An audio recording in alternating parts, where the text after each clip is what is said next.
We all talked and said, what if we had separate tracks that we could go show how dominant this car was? We want to pick these extremely prestigious, very famous tracks. We're not shying away from the fact that the race cars have been there and people know those lap times. We're not shying away from the competitive times that are out there. It's a big undertaking to rent tracks across the country and travel people and ship parts and cars. It's not for the faint of heart.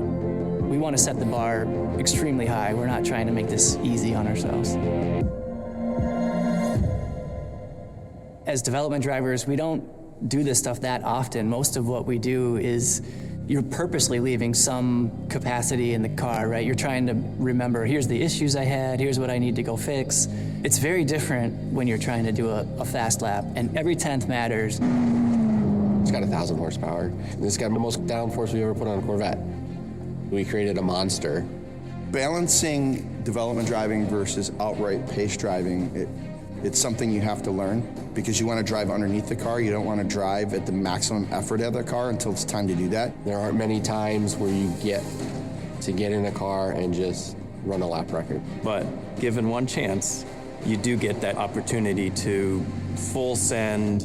What can you do? This is Road America Fast Laps, Day 2, Brian Wallace in 34-35. It's known for being a pretty challenging track because the speeds are ridiculous. I think we're over 178 miles an hour 3 times on that track per lap. Road America is known to have a corner called the Kink. Not a lot of margin for error. There's been a lot of spectacular accidents there. And from all my racing background, I was very familiar with the corner and knew how to immediately approach the corner to get the maximum out of the car. For me, that was definitely one of the most challenging parts of the track because it leads onto a relatively long straightaway. Any min speed you lose in that corner translates the whole way down straightaway. So getting the most out of the car through that corner was really important to maintain a really good fast lap time there.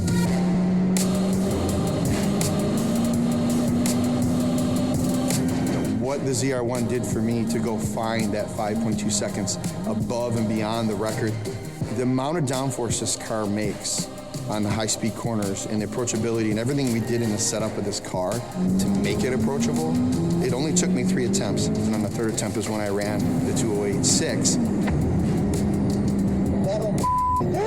Let's go!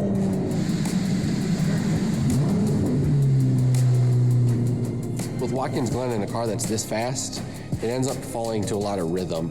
The corners have a decent straight between them, but this car is so quick that all those corners become linked. So at Watkins Glen, you get to the bus stop after a long uphill run. You brake for the bus stop at peak speed. But from there, it's left, right, right, left, right.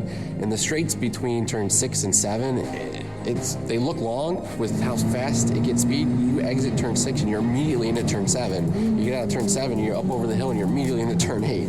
You come out of turn 8 and you're immediately into turn 9. And it's just one after the other after the other. This car's got great flow and it transitions really well, so getting in and out of those left to right combinations, this car's really strong.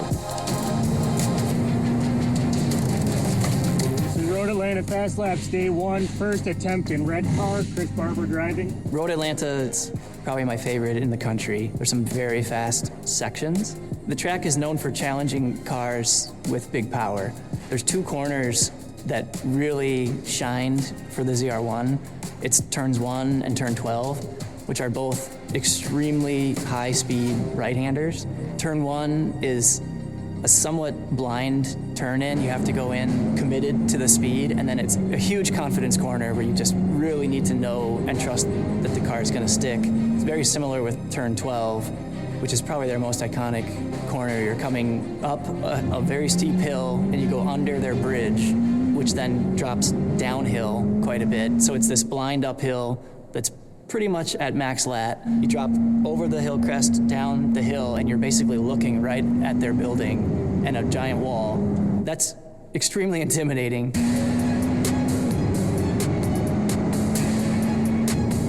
Yeah. The ZR1 just really shined there. I was the lucky guy that got to do 2 laps, and it's mostly because at Virginia International Raceway, both configurations are pretty well known. So the full course, the perimeter course, is the traditional course there. The grand course is what Car and Driver started with, trying to emulate a Nürburgring within our country. One element, just the way we laid the schedule out, I was last. Right? Everyone else had done their job. So that's, a little added pressure when you're the anchor leg, essentially, that everyone else is beating their PR split, and you're coming in and, gonna finish the job. For VIR on the full course, the most demanding section is the high-speed S's. They are this flowing, really high-speed area where it's 165 miles per hour in this car turning in. So you have to be very precise on your marks. And then at the end of that is, to me, the hardest turn. It's called South Bend.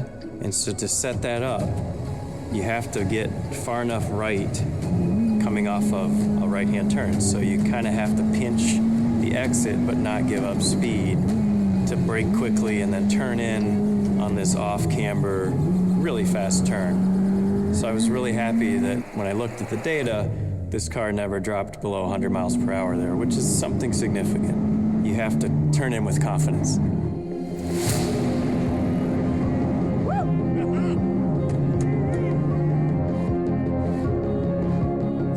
Where this ranks both from a personal and a professional standpoint, it's second to none.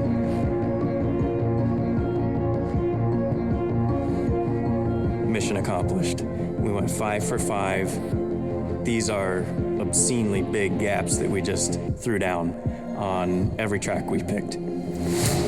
It absolutely cements what the ZR1 is.